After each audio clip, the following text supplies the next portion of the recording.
नमस्कार, आप देख रहे हैं सुनिए सरकार। मैं अभिसार शर्मा। एक तो ये बात मैं नहीं समझ पा रहा हूं कि अगर भारत और चाइना के बीच में तनाव नहीं है, अगर चीन ने भारतीय जमीन पर कब्जा नहीं किया है, तो इतनी ज्यादा हलचल क्यों है? आखिर क्या वजह है कि अमेरिकी राष्ट्रपति डोनाल्ड ट्रंप प्रधानमंत्री नरेंद्र मोदी से बात करते हैं 25 मिनट तक, और जो बातचीत होती है उसमें भारत और चाइना के बीच जो तनाव चल रहा है उस पर बहुत जबरदस्त चर्चा होती है। अगर यह सामान्य तनाव था, जैसा कि अधिकतर भारतीय न्यूज चैनल्स हमसे कह रहे हैं, अधिकतर लोग यह कह रहे हैं कि चीन ने भारतीय जमीन में कब्जा नहीं किया है, तो आखिर डोनाल्ड ट्रंप प्रधानमंत्री नरेंद्र मोदी से फोन पर क्यों बात कर रहे हैं चीन को लेकर, अगर यह सामान्य तनाव है? एक और चीज पर गौर कीजिए। क्या आप जानते हैं कि मंगलवार को अमेरिका की US house of representatives foreign affairs committee के जो प्रमुख हैं एलियट एंजल, उन्होंने एक बयान जारी किया जो इस वक्त आपकी स्क्रीन पर है। मैं चीन से अपील करता हूं कि सभी चीजों का ख्याल रखे और कूटनीतिक और मौजूदा जो मैकेनिज्म्स हैं उसके जरिए भारत के साथ जो सीमा विवाद चल रहा है उसका समाधान ढूंढे। यह बात कोई और नहीं बल्कि अमेरिका कह रहा है। मैं आपको यह भी बता दूं कि इस मुद्दे पर कांग्रेस के उपाध्यक्ष और वायनाड से सांसद राहुल गांधी ने भी यह मुद्दा आज जाकर उठाया है और सरकार से अपील की है कि क्या वो स्पष्ट कर सकती है कि चीन के जो सैनिक हैं वो भारतीय जमीन में पहुंच गए हैं या नहीं पहुंच गए हैं। मगर इस मुद्दे पर रक्षा मंत्री राजनाथ सिंह इंटरव्यू तो दे रहे हैं, मगर किसी भी पत्रकार की इतनी सी भी हिम्मत नहीं हो रही कि उनसे यह पूछ सकें कि अगर चीन ने भारतीय जमीन पर कब्जा किया है तो वो कहां तक पहुंच गया है। क्या भारत सरकार इस बात की पुष्टि कर सकती है कि चीन ने भारतीय जमीन पर कब्जा किया है? चीन ने अगर एलएसी पार किया है तो वो कहां तक पहुंच गया है? आज सुनिए सरकार में हम आपके सामने लद्दाख से आवाजें सुनाने वाले हैं जो इस बात की पुष्टि कर रहे हैं कि चीन ने भारतीय जमीन पर कब्जा कर लिया है। और ये कोई और नहीं दोस्तों, मैं आपको बताना चाहूंगा, खुद भारतीय जनता पार्टी के एक नेता कर रहे हैं। आपकी स्क्रीन पर यह है भारतीय जनता पार्टी के एक नेता और इनका नाम है कोनचुक स्टैंजिन। ये वहां के एक स्थानीय काउंसलर हैं और उन्होंने मुझसे 3 बातों की पुष्टि की जो इस वक्त आपकी स्क्रीन पर है। सबसे पहले उन्होंने इस बात की पुष्टि की कि चाइनीज सेना फिंगर 4 तक पहुंच गई है। दूसरी बात, उन्होंने इस बात की पुष्टि की कि चाइनीज सेना ने भारतीय जमीन पर कब्जा कर लिया है और भारतीय जमीन में प्रवेश कर लिया है, मगर कितने किलोमीटर किया है यह नहीं पता। उन्होंने तीसरी बात कही कि भारत और चाइना के बीच इस वक्त जो सैनिक जमावड़ा है वो इससे पहले कभी नहीं हुआ इतनी बड़ी तादाद में। ये 3 बातों की पुष्टि की है। सबसे पहले मैं आपको उनके साथ जो मैंने इंटरव्यू किया उसका यह हिस्सा सुनिए जिसमें वो बता रहे हैं कि चाइनीज सेना फिंगर 4 तक पहुंच गई है और उन्होंने भारतीय जमीन में भी प्रवेश कर लिया है। सुनिए। तो मैं आपसे ये जानना चाहता हूँ, ये जो चाइनीज इंट्रूजन है हमारे टेरिटरी में कितना हो गया है? अभी वो क्लियर पता नहीं लग है ना। अभी फिंगर 4 तक आए हुए हैं। सॉरी फिर से बोलिए। फिंगर 4 तक वो लोग आए हुए हैं, लेकिन एग्जैक्ट कितना किलोमीटर गया है करके तो पता नहीं चल रहा है। नहीं, मगर एक बात तो है कि वो इंडियन टेरिटरी में वो लोग इंट्रूजन किए हैं, ये बात तय है। वो है मगर अभी क्लियर नहीं है कि कितना है। अगर आप ये बता रहे हैं कि फिंगर 4-5 तक उन्होंने इंट्रूजन कर लिया है। हाँ, अभी फिंगर 4 पे वो लोग हैं। अब आपके सामने कोनचुक स्टैंजिन ये मुझे बताया उन्होंने कि इस वक्त भारत और चीन के बीच जो सैनिक जमावड़ा है इससे पहले इतना ज्यादा सैनिक जमावड़ा नहीं हुआ। और एक बार फिर उन्होंने इस बात की पुष्टि की कि भारतीय जमीन में चीनी सेना ने प्रवेश कर लिया है। सुनिए।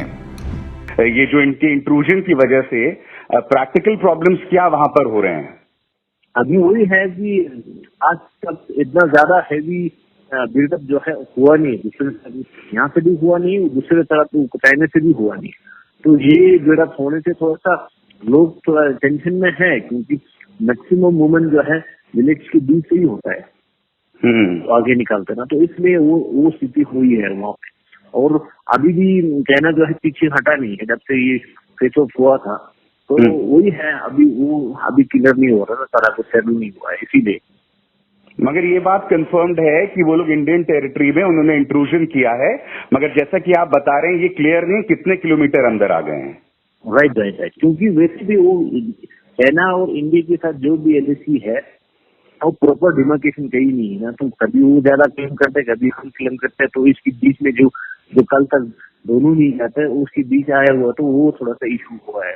तो ये है, प्रॉपर डिमार्केशन कहीं नहीं है। कम से कम 3000 से ज्यादा किलोमीटर जो है शेयर करते हैं। अभी लद्दाख के मैक्सिमम एरिया जो ईस्टर्न एरिया है पूरा चाइना के साथ बॉर्डर शेयर करता है, तो वो सारा डिमार्केशन तो है ही नहीं है। अच्छा, एक चीज और पेट्रोलिंग यहाँ वहाँ होते रहता है।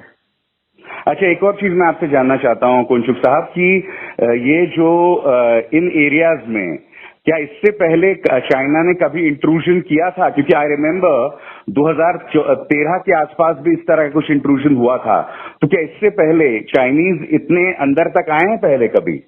नहीं, वो ऐसे करके तो कई दफा आया है ना, जैसे इसी एरिया में भी 2017 में होगा शायद, उस टाइम पे भी फेसबुक वहां तक हुआ था, लेकिन वो ज्यादातर जो है 1-2 घंटे के लिए, आधे घंटे के लिए, ये आधा दिन के लिए, ऐसे कुछ ज्यादातर फेसबुक हुआ। तो इतना लंबा वो तो अभी तक हुआ नहीं है इस तरह।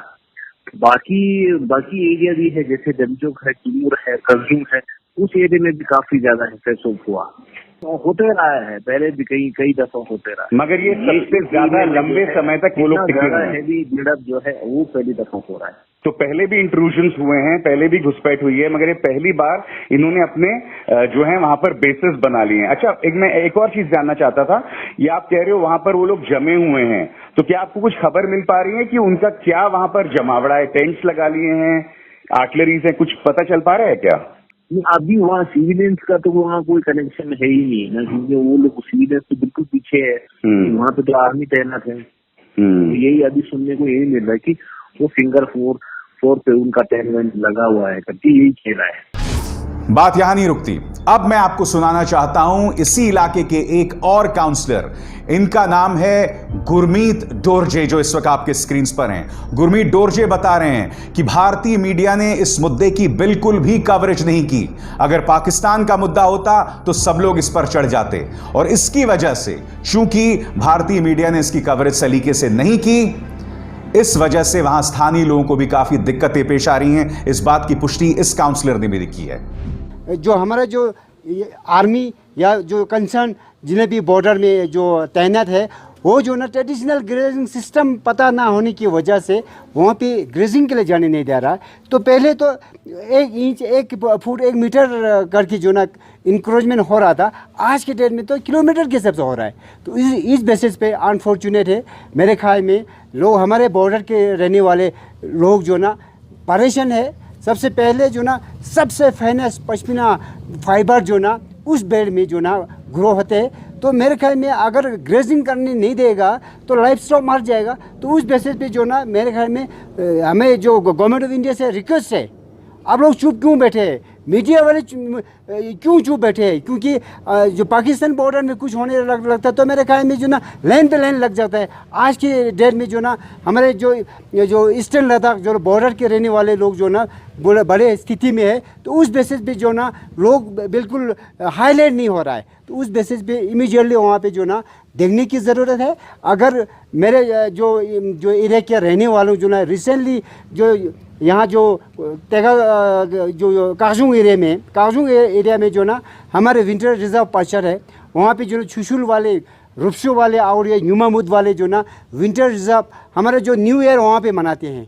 तो उस बेसिस पे जो ना रिसेंटली हमारे जो नोमैड जो ना ग्रेजिंग पे डिपेंडेंट है।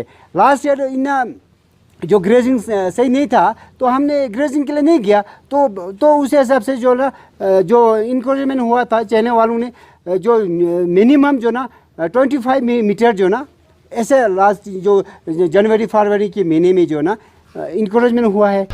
क्या बीजेपी सरकार अब भी ये कहेगी, या उनका जो पिछलग्गू मीडिया अब भी ये कहेगा कि चाइनीज ने भारतीय जमीन में प्रवेश नहीं किया है? आपकी स्क्रीन पर एक और खबर है, इस पर गौर कीजिएगा। खबर यह है कि इस वक्त 6 जून को भारत और चाइना के लेफ्टिनेंट जनरल्स में मुलाकात होने वाली है। खबर क्या है, मैं आपको पढ़ के सुनाना चाहता हूं। खबर यह है कि नॉर्दर्न आर्मी के command in chief lieutenant general Y K. Joshi मंगलवार को वो लद्दाख गए, जहां उन्होंने लेह स्थित 14 core commander lieutenant general Harinder Singh से मुलाकात की। भारत और चीन के मेजर जनरल्स के बीच मुलाकात हो चुकी है, मगर वो असफल रही। अब 6 जून को दोनों देश के लेफ्टिनेंट जनरल्स में फिर से मुलाकात होने वाली है। फिर से मैं आपसे सवाल पूछना चाहता हूं, अगर यह सामान्य तनाव है, सामान्य टकराव है, तो इस स्तर पर मुलाकातें आखिर क्यों हो रही हैं? और इस मुद्दे पर भारतीय जनता पार्टी पारदर्शिता क्यों नहीं दिखला रही? आपकी स्क्रीन पर एक और प्रमाण, और यह प्रमाण है 2 पत्रकारों की रिपोर्ट के हवाले से, राहुल त्रिपाठी और मनु पबी। इनकी रिपोर्ट क्या कहती है, मैं आपको सिलसिलेवार तरीके से 4 या 5 बातों में बताना चाहता हूं, और यह अपने आप में बहुत चिंतित करने वाली बात है। आईटीबीपी और भारतीय सेना के बीच जॉइंट एक्सरसाइज होती है हर साल। जी हां, और कोरोना की वजह से, पहली बात जो इस खबर में उभर कर आ रही है, कोरोना की वजह से लद्दाख में भारतीय सेना की सैन्य प्रशिक्षण में देरी हुई। इस देरी की वजह से क्या होता है मैं आपको बताता हूं, मगर जब भारत में देरी हुई तब तक चीन अहम ठिकानों पर पहुंच गया था, फिंगर 4 तक, अहम ठिकानों तक पहुंच गया था। चीन के सैनिक अब उन जगहों पर तैनात है जहां पहले भारतीय सैनिक गश्त लगाया करते थे या वहां पर भ्रमण किया करते थे। इस वक्त फिंगर 4 में चाइना के 3600 सैनिक और गालवान में 3400 सैनिक हैं, यानी कि 7000 सैनिक फिंगर 4 में और गालवान में इस वक्त तैनात हैं। देखिए, अगर ये एक छोटा सा टकराव होता ना, तो 40 से 60 सैनिकों से ज्यादा वहां नहीं होते, मगर 7000 सैनिकों का होना, आपको याद होगा अजय शुक्ला ने अपनी रिपोर्ट में यह बताया था कि 5000 सैनिक इस वक्त एलएसी को पार करके भारतीय जमीन पर आ चुके हैं। यही नहीं, बाद में उन्होंने कहा कि यह संख्या बढ़कर 10,000 हो गई है। Lieutenant general HS. पनाग ने भी यह बताया था, क्या बताया था उन्होंने, कि किस तरह से 60 स्क्वायर किलोमीटर पर कब्जा इस वक्त चीन कर चुका है। ये तमाम लोग कौन हैं? अजय शुक्ला आर्मी में कर्नल रह चुके हैं, lieutenant general HS. Panag army में एक डेकोरेटेड ऑफिसर थे। ये बातें ये लोग कह रहे हैं, मगर भारत सरकार इस पर पूरी तरह से खामोश है। मैं आपको यह बताना चाहता हूं कि जब बीजेपी विपक्ष में था तब उन्होंने इस मुद्दे पर क्या क्या कहा था। सबसे पहले आपके स्क्रीन पर हैं Amit Shah. Whenever the Chinese soldiers want, they come and have picnic inside our territory and our government could do nothing। यानी कि चाइनीज सैनिक जब भी आते हैं, भारतीय जमीन में प्रवेश करते हैं, पिकनिक मनाते हैं और भारत सरकार कुछ नहीं कर पाती। वो आगे ये भी कहते हैं कि अगर प्रधानमंत्री नरेंद्र मोदी प्रधानमंत्री बन गए, उस वक्त वो मुख्यमंत्री थे, अगर मुख्यमंत्री मोदी प्रधानमंत्री बन गए तो जो पाकिस्तान के घुसपैठिए हैं वो सीमा को पार नहीं कर पाएंगे। यह बात अमित शाह ने कही थी। अब मैं आपको बताना चाहता हूं कि इस पर स्मृति ईरानी ने क्या कहा था। चीनी घुसपैठ, पेट्रोल के दाम और रुपए की कीमत लगातार गिर रही है। खाने के लिए 60% भारतीय जो हैं वो जद्दोजहद कर रहे हैं और अब भी सेक्युलरिज्म की बात की जाती है। तो चीनी घुसपैठ की बात यहां पर स्मृति ईरानी भी कर रही हैं। आपको मैं फिर याद दिला दूं कि आखिर नरेंद्र मोदी ने इस मुद्दे पर क्या कहा था जब वो मुख्यमंत्री थे गुजरात के। सुनिए। भारत के विदेश मंत्री चाइना गए और चाइना में जाकर के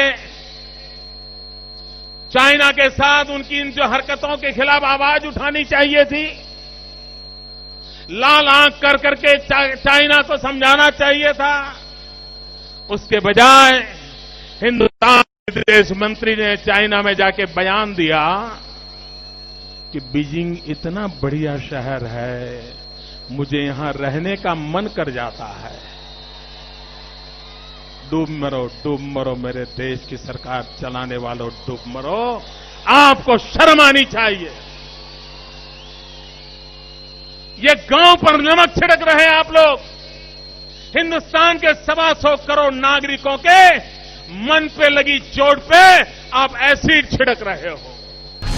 और क्या आप जानते हैं कि आज तक को दिए गए इंटरव्यू में राजनाथ सिंह ने क्या कहा था? आपके स्क्रीन पर राजनाथ सिंह ने कहा था कि हम अपने पड़ोसियों को आंख दिखाने में विश्वास नहीं करते। यह बात उन्होंने आज तक को दिए गए इंटरव्यू में कही थी।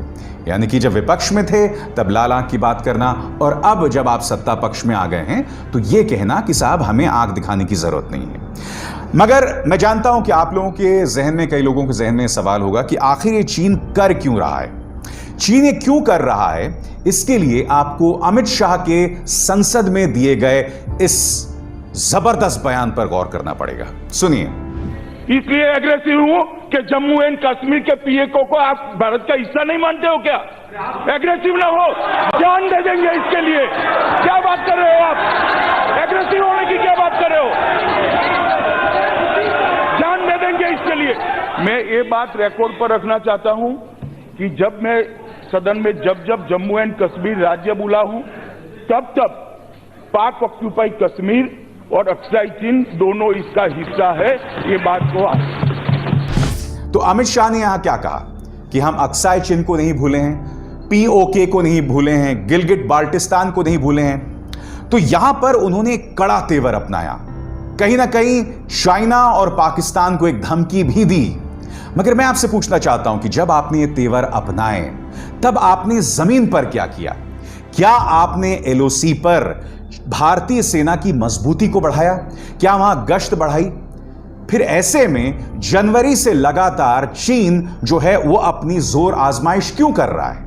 देखिए, जहां तक मुझे लग रहा है कि जो बयान अमित शाह ने संसद के अंदर दिया था, तो कहीं ना कहीं चीन को यह लगना लगा था कि अक्साई चीन पर भारत कोई कार्रवाई कर सकता है, सैनिक कार्रवाई कर सकता है। तो क्या चाइना ने अगर एलएसी पर यह आक्रामक रुख बताया, क्या वो उसका परिणाम है जो अमित शाह ने संसद के अंदर कही, मगर जमीनी तौर पर उस पर कोई कार्रवाई नहीं की? अब आपकी स्क्रीन पर इस परियोजना पर गौर कीजिए। इसका नाम है चाइना पाकिस्तान इकोनॉमिक कॉरिडोर। क्या आप जानते हैं कि यह कितनी लागत का कॉरिडोर है? जब यह प्रोजेक्ट शुरू हुआ था तो इसकी लागत करीब 46 बिलियन डॉलर्स थी, 46 बिलियन डॉलर्स। अब जाकर यह करीब 64 बिलियन डॉलर्स हो गया है। क्या आप जानते हैं इस प्रोजेक्ट के अंदर क्या है? आपके स्क्रीन पर The CPEC is a multi-billion dollar development project with a planned network of roads, railways and energy projects linking China's Xinjiang Uyghur Autonomous Region with Pakistan's strategic Gwadar port on the Arabian Ocean। यानी कि China का जो Xinjiang region है, स्वायत्त इलाका है, वहां से रोड्स शुरू होंगे, नेटवर्क शुरू होंगे, रेल सेवा शुरू होगी, ऊर्जा की कई परियोजनाएं शुरू होंगी, वहां से शुरू होंगी और कहां जाके खत्म होंगी?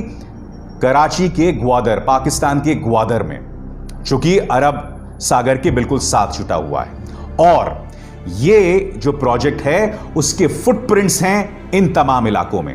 पाकिस्तान के खैबर पख्तूनख्वा, गिलगिट बाल्टिस्तान, इन तमाम जगहों पर इस प्रोजेक्ट के फुटप्रिंट्स होने वाले हैं, इस प्रोजेक्ट की मौजूदगी होने वाली है। तो चीन को ऐसा लग रहा था कि भारत के जो सैनिक तेवर हैं या आक्रामक तेवर है, कहीं इस प्रोजेक्ट पर उसका असर तो नहीं पड़ेगा, और कहीं चीन अपने आक्रामक तेवर इस वजह से तो नहीं दिखा रहा है। देखिए, मेरा यह मानना है कि बजाय कि ऐसे बयान देकर उस पर फॉलो अप ना करना, उस पर कार्रवाई ना करने की बजाय हमें इस बात पर जोर देना चाहिए था कि गिलगिट बाल्टिस्तान में जो चाइनीज पाकिस्तान इकोनॉमिक कॉरिडोर पे जो काम शुरू हो रहा है या चल रहा है, यह पूरी तरह से अवैध है, क्योंकि यह हिस्सा भारत का हिस्सा है जिस पर पाकिस्तान ने कब्जा कर लिया था। तो भारत को यह मुद्दा उठाना चाहिए था। इसके अलावा यह खबर भी बता रही है कि जैसे ही यह प्रोजेक्ट अस्तित्व में आएगा, कौन सा project? China Pakistan economic corridor. जैसे ही यह प्रोजेक्ट अस्तित्व में आएगा, इसके ठीक बाद गिलगिट बाल्टिस्तान में करीब 10,000 लोग सड़क पर आ जाएंगे। जैसे कि आप जानते हैं, गिलगिट बाल्टिस्तान से पाकिस्तानी संसद में कोई नुमाइंदगी भी नहीं है। जी हां, वहां हालात बद से बदतर हैं। भारत को इस बात पर जोर देना चाहिए था, मगर क्या भारत ने यह कार्रवाई की या यह जोर आजमाइश की? नतीजा आपके सामने है। देखिए, मैं आपको एक चीज बताना चाहता हूं। अगर मेरे जैसे पत्रकार या कुछ अन्य पत्रकार यह सवाल कर रहे हैं कि क्या चाइना ने भारतीय जमीन पर कब्जा किया है, तो हम देशद्रोही नहीं हैं। देशद्रोही वो हैं जो खामोश हैं, क्योंकि जब आप खामोश रहते हैं तो कहीं ना कहीं आप इस बात को स्वीकार कर रहे हैं कि भारतीय जमीन पर जो चाइनीज कब्जा है वो जायज है। मैं एक देशभक्त हूं, एक भारतीय हूं, और यह मुझे किसी भी सूरत में स्वीकार्य नहीं है। मैं बर्दाश्त नहीं कर सकता कि मेरी जमीन पर चाइना का कब्जा हो। अब आप बताइए ना, जो पत्रकार इस मुद्दे पर खामोश हैं या जिनके सामने राजनाथ सिंह बैठे हुए हैं और वो सवाल तक नहीं पूछ रहे हैं, गद्दार वो हैं या वो पत्रकार जो आप तक हकीकत ला रहे हैं? मैं इस बात को कतई स्वीकार नहीं करने वाला हूं कि एलएसी के पार जो भारतीय जमीन है उस पर चाइनीज कब्जा हो। किसी भी सूरत में मैं उसे बर्दाश्त नहीं करने वाला हूं। जो लोग बर्दाश्त कर सकते हैं वो बीजेपी के पिठलग्गू हैं या फिर वो देशद्रोही हैं। सुनिए सरकार में बस इतना ही। मेरी आप सबसे अपील कि इस कार्यक्रम को ज्यादा से ज्यादा लोगों तक पहुंचाएं, इसे लाइक करें, शेयर करें और HW न्यूज को न सिर्फ सब्सक्राइब करें बल्कि वो जो बेल आइकन है उसे भी जरूर दबाएं। अभिसार शर्मा को दीजिए इजाजत। नमस्कार।